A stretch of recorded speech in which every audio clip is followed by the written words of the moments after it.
Good morning बच्चों। आज के इस क्लास में हम लोग क्लास 7 का इतिहास यानी कि हिस्ट्री का एक चैप्टर है मुगल डायनेस्टी। तो मुगल डायनेस्टी के बारे में हम लोग बात करेंगे। जैसा कि आप लोग स्क्रीन पे देख रहे हो कि Babur founder of Mughal dynasty है ना, कि बाबर जो था वो इस मुगल डायनेस्टी का फाउंडर था और इसी से भारत में एक ऐसे दौर की स्टार्ट होती है जो काफी लंबे समय तक चलती है। भारत में मुगल डायनेस्टी की स्टार्ट जो है वो बाबर के युग से शुरू होगा, लेकिन ये अंत जो होगा वो काफी लंबे समय के बाद होगा। यानी जो वृक्ष बाबर भारत में जो वृक्ष लगाएगा मुगल डायनेस्टी की, उसकी जड़ें इतनी मजबूत हो जाएगी कि वह उस वृक्ष की जड़ें जो है वो औरंगजेब की मृत्यु के बाद धीरे धीरे खोखला होना शुरू होगा। यानी अभी से आप जान लो कि मुगल डायनेस्टी का पहला जो रूलर था वो कौन था? बाबर। और आखिरी शक्तिशाली लास्ट पावरफुल रूलर की यदि हम बात करें तो वो औरंगजेब होगा। लेकिन एक बात यहां दिमाग में बिठाकर आपको रखना है कि औरंगजेब मुगल डायनेस्टी का आखिरी पावरफुल रूलर है, वो आखिरी नहीं है। आखिरी जो रूलर है मुगल डायनेस्टी का वो बहादुर शाह जफर सेकेंड होगा और वो 1857 के रिवॉल्ट के बाद उसका द एंड होगा रंगून में, जब वो काला पानी की सजा पाते हुए अपनी पत्नी के साथ उसका द एंड होगा। बहुत ही कह सकते हो कि दर्दनाक उसके अंत होती है, वो जब हम लोग वहां पहुंचेंगे तब देखेंगे। लेकिन आज के इस क्लास में हम लोग स्टार्टिंग से देखेंगे कि मुगल कौन थे और किन परिस्थितियों में भारत में मुगल डायनेस्टी की स्थापना होती है। पूरा एक कंप्लीट इंट्रोडक्शन हम लोग देखेंगे। चलिए तो ठीक है। Babur founder of Mughal dynasty. सबसे पहला जो है वो कह रहा है कि हु वेयर मुगल्स, है ना, कि मुगल्स कौन थे एंड हु वाज बाबर, कि बाबर कौन था और मुगल कौन था। ठीक है। बाबर नाम से लग रहा है कि बाबर लग रहा है कोई डाबर च्यवनप्राश वाले कंपनी का कोई है, नहीं सर, बहुत अलग कहानी है। हम लोग देखते चलते हैं। Mughals belongs to a branch of the Turks called Chagatai. Chagatai word याद रखना, ठीक है। यहां पे लिखा हुआ है चगताई, इंग्लिश के बुक में आपका चगताई है, लेकिन एक्चुअल में क्या है? चगुताई। ठीक है। ग में छोटी यू की मात्रा। यानी जो भी ये मुगल थे वो टर्किस थे। क्या थे? टर्किस, यानी तुर्क्स थे। ठीक है ना। तुर्क मतलब कौन? टर्की वाले। ठीक है। Which is named after the second son of Genghis Khan. और ये जो चगुताई वर्ड पड़ा है वो किसके नाम पर पड़ा है भाई? चंगेज खान के दूसरे बेटे के नाम पे ऊपर, है ना। और चंगेज खान कौन था ये आपको हम पहले भी बता चुके हैं। चंगेज खान तैमूरलंग, है ना, फेमस मंगोल लीडर, मंगोलों का एक बहुत ही फेमस लीडर था वो। ठीक है। The foundation of the Mughal empire in India was laid by Babur who was Chagatai Turk. Clear है? याद रखिएगा, ऑब्जेक्टिव में पूछता है कि बाबर कौन था, तो याद रखिएगा चगताई तुर्क था। और 1 नंबर के लिए, ठीक है, 1 मार्क्स का ये क्वेश्चन पूछता है कि बाबर कैसा तुर्क था, तो चगताई। जैसा ऑप्शन रहेगा उसके अनुसार मार लोगे। ठीक है। आइए बाबर का अब हम लोग पूरा बायोग्राफी देखेंगे। बाबर यानी इसका पूरा नाम जो है वो क्या है? जहीरुद्दीन मोहम्मद बाबर। ठीक है। 14 फरवरी 1483 ईस्वी। बाबर का जन्म जो है वो 14 फरवरी 1483 ईस्वी में। ठीक है। 14 फरवरी 14 फरवरी 1483 को फरगना में होता है। ठीक है। कहां पे? फरगना में। अभी हम लोग मैप में भी देखेंगे कि फरगना कहां पे, एक एक करके हम लोग देखते चलेंगे। ठीक है। इनके पिताजी का जो नाम है वो क्या है? उमर शेख मिर्जा। ठीक है। इसके पिताजी का नाम क्या है? उमर शेख मिर्जा। ठीक है। मां का नाम है खानजादा बेगम। मां का नाम खानजादा बेगम। और ये पिताजी और माताजी ये दोनों जो है वो एक पहले से भयंकर परिवार से है। एक का रिलेशन तैमूरलंग डायनेस्टी से है और एक का रिलेशन चंगेज खान का डायनेस्टी है। यानी हम कह सकते हैं तैमूरलंग और चंगेज खान अपने टाइम का दोनों जो है वो ग्रेट वॉरियर रहा है। ग्रेट वॉरियर मतलब एक महान योद्धा रहा है, चाहे वो जिस परिप्रेक्ष्य में, हिंदुस्तान के परिप्रेक्ष्य में यदि बात कर रहे थे, ये दोनों जो है वो बहुत ही खराब काम किए, लेकिन फिर भी यदि एक वॉरियर के रूप में देखेंगे तैमूरलंग को भी और चंगेज खान को भी, तो एक ग्रेट वॉरियर्स थे। ये बात सच है कि तैमूरलंग और चंगेज खान दोनों ने भारत को काफी नुकसान पहुंचाया। दोनों के दौर में दिल्ली जो है वो दहल उठी थी, काफी लूट मार हुआ, काफी निर्दोषों की हत्या हुई, लेकिन इसके बावजूद यदि दूसरे पहलू में हम लोग देखें तो चंगेज खान और तैमूरलंग दोनों जो था वो क्या था, एक ग्रेट वॉरियर्स था। इस प्रकार से यदि साइंस की बात करें, डीएनए की बात करें, तो बाबर में 2 वॉरियर्स का डीएनए था, नहीं था? एक तैमूरलंग का खानदान का है और दूसरा किसके है, चंगेज खान का है ना? Babur is the founder of Mughal empire in India, he was descendant of Timur. Timur के तरफ से, तैमूर किस पिता के तरफ से वो किसका वंशज था, तैमूर का, और मां के तरफ से वो किसके खानदान का था, तो चंगेज खान। यानी इसके जो पिताजी थे कौन, उमर शेख मिर्जा। अच्छे से समझो, हड़बड़ी नहीं करो। इसके पिताजी जो थे वो कौन थे, उमर शेख मिर्जा। वो किस परिवार से रिलेटेड थे, तो तैमूरलंग के परिवार से। और इसकी मां जो थी खानजादा बेगम, है ना, वो किस परिवार से थी, तो चंगेज खान। मतलब वही समझा रहे कि बाबर का जो ब्लड का कॉम्बिनेशन था, 2 वॉरियर्स फैमिली का, है ना, ब्लड का कॉम्बिनेशन था।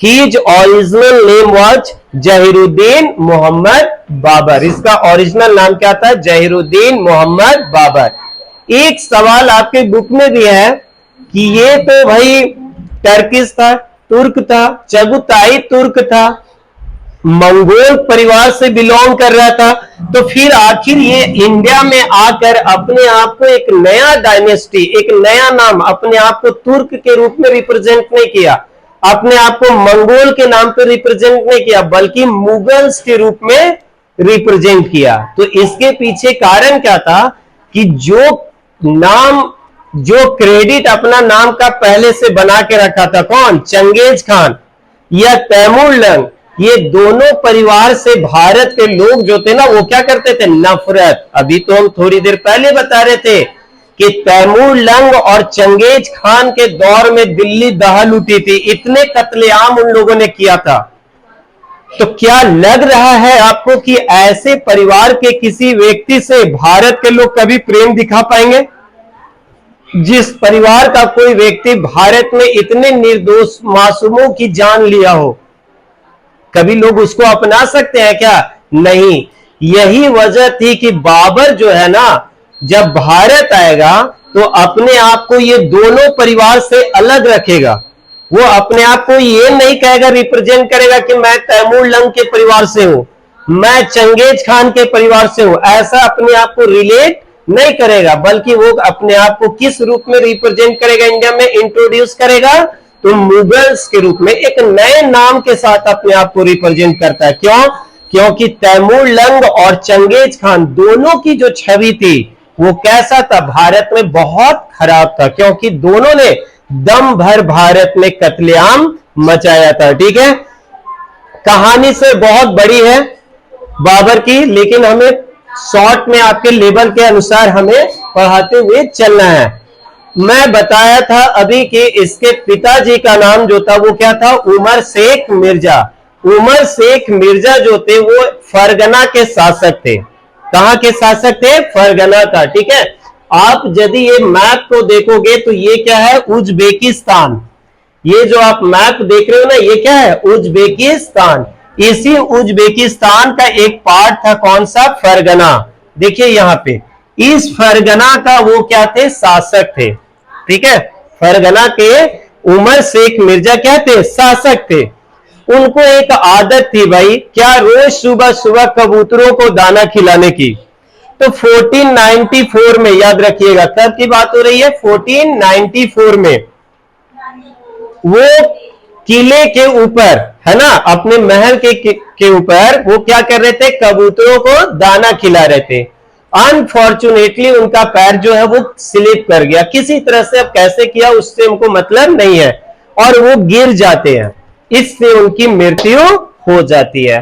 तो अभी हम बताए थे कि इसका जन्म जो है वो कब हुआ है, 14 फरवरी 1483 को, ठीक है। 83 में बंदे का जन्म है बाबर का, और 1494 में, है ना, 1494 में उनके पिताजी निकल लिए मतलब क्या हुए, अल्लाह को प्यारे हो गए, यानी उमर शेख मिर्जा का विकेट गिर गया तो कुर्सी तो खाली हो गया।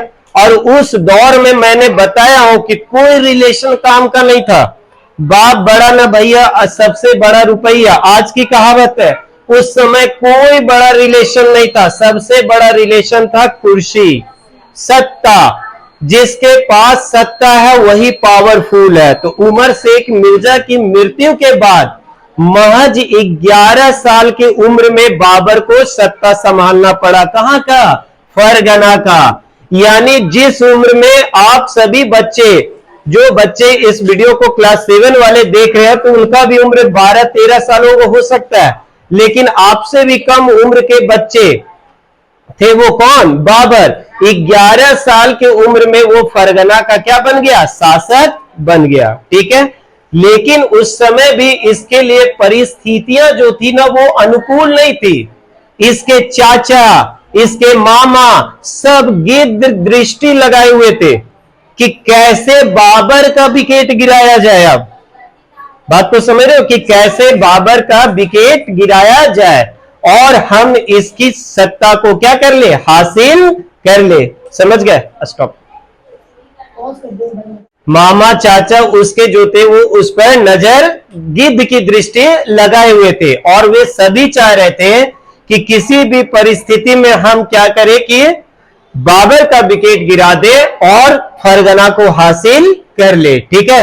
लेकिन ये बंदा भी जो था ना, मानो कि चट्टानों का बना हुआ था। उम्र भले ही इसका छोटा था, लेकिन इसके इरादे जो थे ना वो फौलादी थे।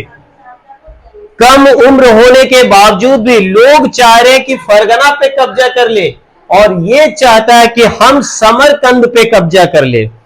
फरगना से ही वेस्ट की डायरेक्शन में, मैप में यहां पे नहीं दिया हुआ है, एक एरिया है जिसका नाम है समरकंद, ठीक है। एक इलाका है जिसका नाम क्या है, समरकंद, ठीक है।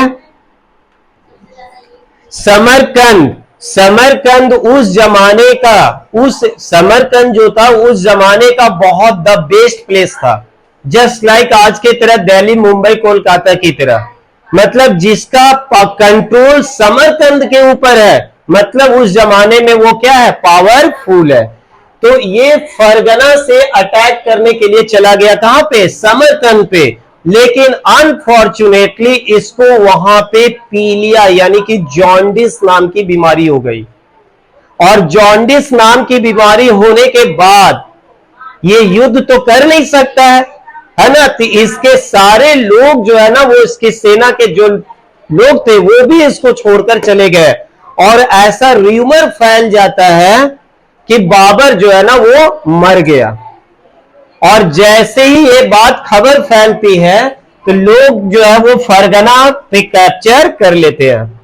यानी कितना बड़ा दुर्भाग्य इसके साथ हो रहा है, सो समझिए। एक तरफ ये फरगना का शासक था और समरकंद जीतने गया, न वो समरकंद जीत पाया और इधर फरगना भी हाथ से चला गया। बड़ा कष्ट वाला जीवन जो है ना वो ये जीतने के लिए स्टार्ट करता है, लगभग 2 साल। और ये अपनी आत्मकथा में, अपनी ऑटोबायोग्राफी अभी हम आगे पढ़ाएंगे, तुजुर के बाबरी में इसने जिक्र किया है कि रमजान का 2 रमजान के महीने भी मैंने एक जगह पर कहीं पर टिक कर नहीं बिता पाया। ऐसा मतलब दर दर की ठोकरें खाता है, लेकिन बंदा जो था वो रिकवर करता है बाबर, और फिर से वो सबसे पहले फरगना को जीतता है। फरगना को जीतने के कुछ समय के बाद ये फिर से समरकंद पे अटैक करके समरकंद को वाकई में जीत के दिखाता है, लेकिन फिर से ये हार जाता है। फिर से समरकंद को जीतेगा, फिर हार जाएगा। इस तरह से हार जीत लगा रहता है। तो ये कहा यार छोड़ हटाओ समरकंद की तरफ, और इसका ध्यान जो है ना वो अब चलेगा किधर, आज के अफगानिस्तान की तरफ, यानी कि काबुल। ठीक है, ये कहां पहुंचेगा, काबुल। कंधार और काबुल को ये अपना निशाना बनाएगा। इस दौरान इसकी शादी भी होती है, लेकिन अभी भी बैड लक इसका जो है ना वो छोड़ेगा नहीं। इसकी पहली शादी जो होती है वो आयशा बेगम से होती है, और इससे इसे एक पुत्री का जन्म होता है। एक बेटी भी इसकी होती है, वो बेटी भी दुर्भाग्य से मर जाती है, और बेटी जब मरती है तो इसकी पत्नी भी इसको छोड़ के चल जाती है। मतलब bad luck bad luck bad luck चल रहा है। बाबर के जीवन में अभी तक कुछ गुड लक अच्छा नहीं हो पाया है।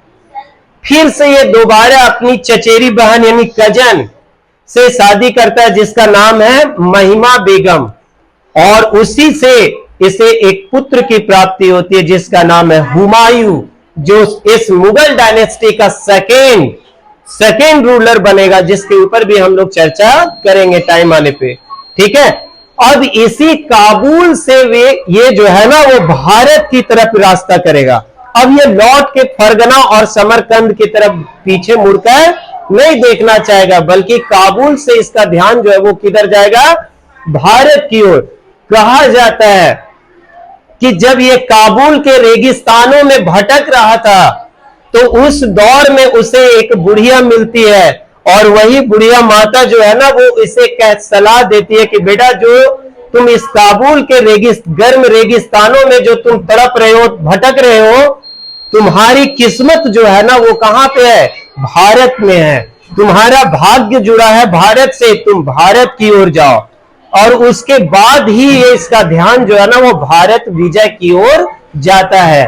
हालांकि भारत पे विजय करने के लिए इसे और भी कुछ लोग हैं जो इसको इनवाइट करेंगे, जैसे दौलत खान लोधी, राणा सांगा, ऐसे भी कैरेक्टर है जो इसको इनवाइट करेगा कि आप भारत आइए और भारत को फतह करिए। हालांकि उन सबों की अपनी अपनी लॉजिक है, क्यों वो इन लोग इनवाइट कर रहा है उसके पीछे हम लोग समझेंगे। आइए अब इसको थोड़ा देख लेते हैं। Age of 11 Babur became the ruler of Fergana, है ना, at present in Chinese Turkistan. ठीक है, कह रहा succeeding Umar Shaikh Mirza his father, और किसकी मृत्यु के बाद बैठा था वो, उमर शेख मिर्जा। दौलत खान लोधी, याद करिए लोधी डायनेस्टी, कौन, इब्राहिम लोधी, उसी से है जुड़ा हुआ। The most powerful Nobel of Punjab, ये दौलत खान लोधी जो था वो क्या था, नोबेल था, कहां का, पंजाब का। और एक्चुअल में दौलत खान लोधी जो था वो इब्राहिम लोधी का चचा थे। क्या थे, चचा जी। लेकिन इब्राहिम लोधी के बारे में हम बताए थे कि वो दूरदर्शी शासक नहीं था, है ना, और वो किसी से अपना रिलेशन अच्छा नहीं रखता था। वो दौलत खान को काफी ह्यूमिलिएट किया था, काफी बेइज्जत किया था। यही वजह है कि दौलत खान लोधी भी इब्राहिम लोधी से बदला लेना चाहता था। ठीक है, who was discontented with Ibrahim Lodhi invited Babar to invade India। तो यही दौलत खान लोधी जो था वो बाबर को क्या किया था, इनवाइट किया था कि आप आइए और भारत पर अटैक कीजिए। He undertook 4 expedition to India in order to conquer in between years 1519 to 1523।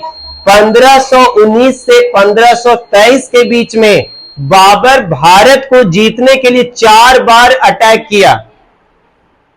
Bharat को जीतने के लिए कितना बार, 4 बार। ऐसा नहीं कि काबुल से चला और डायरेक्ट इंडिया में लैंड किया, नहीं, उसने 4 बार पहले भी अटैक किया और फिर वो वापस लौट जाता था। कहां पे, काबुल में। ठीक है, चलिए।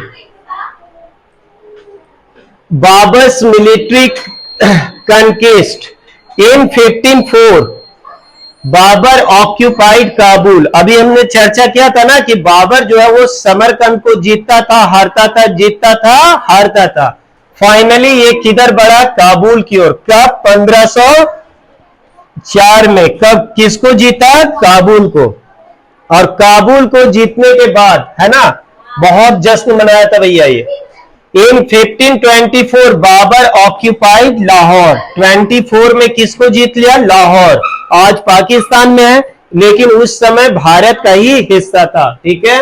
But had to retreat to Kabul, का लाहौर को जीत लिया, लेकिन फिर से उसे रिट्रीट करना पड़ा। रिट्रीट मतलब वापस जाना पड़ा। कहां पे? काबुल। आफ्टर दौलत खान टर्न्ड अगेंस्ट हिम, क्योंकि जिस दौलत खान ने उसको इनवाइट किया था, वही दौलत खान उसका क्या हो गया? विरोधी हो गया। किसका विरोधी हो गया? बाबर का। पहले तो बाबर को उसने इनवाइट किया, लेकिन फिर वही दौलत खान बाबर से क्या किया? हो गया, गुस्सा हो गया, यानी कि नाराज हो गया। November 1525 Babur attack and occupied Punjab again. 25 में ये कहां पे अटैक किया? आपका पंजाब में। और पंजाब को इसने क्या कर लिया? ऑक्यूपाइड कर लिया, ठीक है। देखिए ये यहां पे आपका क्या है? काबुल। अफगानिस्तान का आज पार्ट है, ठीक है। काबुल, उसके बाद पाकिस्तान, और उसके बाद ये आपका इंडिया, ठीक है। On 21st April 1526, on 21st April 1526, Babur defeated Ibrahim Lodi in the first battle of Panipat and quickly occupied Delhi. ठीक है। 1526 ईस्वी, 21 अप्रैल 1526 को दोनों के बीच में मुकाबला हुआ। किसके बीच में मुकाबला हुआ? इब्राहिम लोदी और बाबर के बीच में। इस बैटल को नाम दिया गया the first battle of Panipat. आगे भी इतिहास में बैटल ऑफ पानीपत हुए हैं। ये पहला बैटल है, कौन सा? पानीपत का। पानीपत का फर्स्ट बैटल कब हुआ? 21 अप्रैल 1526। किसके बीच? बाबर और इब्राहिम लोदी के बीच, है ना। तो इस युद्ध के बारे में डिटेल कि कैसे कैसे युद्ध प्रोसीड किया, अचानक ये युद्ध नहीं हुआ, इसके पीछे एक बड़ा सा कहानी है। इसको हम लोग अगले सेशन में देखते हैं, ठीक है। धन्यवाद।